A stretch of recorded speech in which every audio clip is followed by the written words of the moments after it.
Magandang hapon sa tanan, mo kini ang kahimtang sa atong panahon. Hingpit nang nahimong usa ka bagyo ang low pressure area nga atong gi-monitor nga naa sa sulod sa Philippine Area of Responsibility ug gipanganlan kini og ining.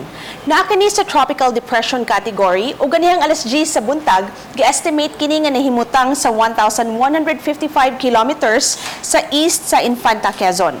Aduna kini gikusgong hangin na 55 kilometers per hour ug pag-unos nga maabot og 70 kilometers per hour. Galihok kini sa direksyon na northwest ug hinay ang pag-irog niini. Ang tibuok Eastern Visayas makasinati og madag-umong kalangitan ug katag-katag na pag-ulan pagpanugdog og kilat. Samtang ang Central ug Western Visayas makasinati usab og madag-umong kalangitan ug mga katag-katag na hinay ngadto sa kasarangan ng mga pag-ulan tungod na pod sa epekto sa habagat. Ug makita nato sa atong forecast track na ubos ang tsansa niini na maka-landfall sa bisan asang bahin sa atong nasod ug posible na kini makagawa sa Philippine Area of Responsibility pag-abot sa August 25 o karong Domingo.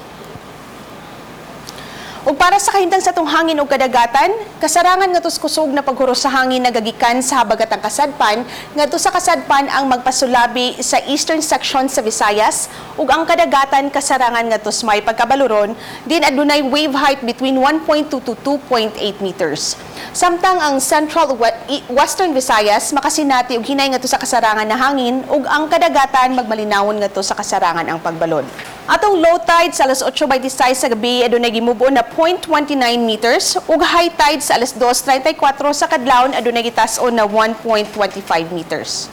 Ang adlaw mosilang ugma sa alas 5:35 sa buntag. Alang sa dugang na impormasyon, bisita ang atong website sa bagong.pagasa.dost.gov.ph ug bisita usab ang atong social media accounts sa Twitter, Facebook ug YouTube. Dinhi na lang kutob, gikan diri sa Pag-asa Visayas DOST sa Mactan ug alang sa Balitang Bisdak, kini si Netherlands sa Letrero. Daghang salamat.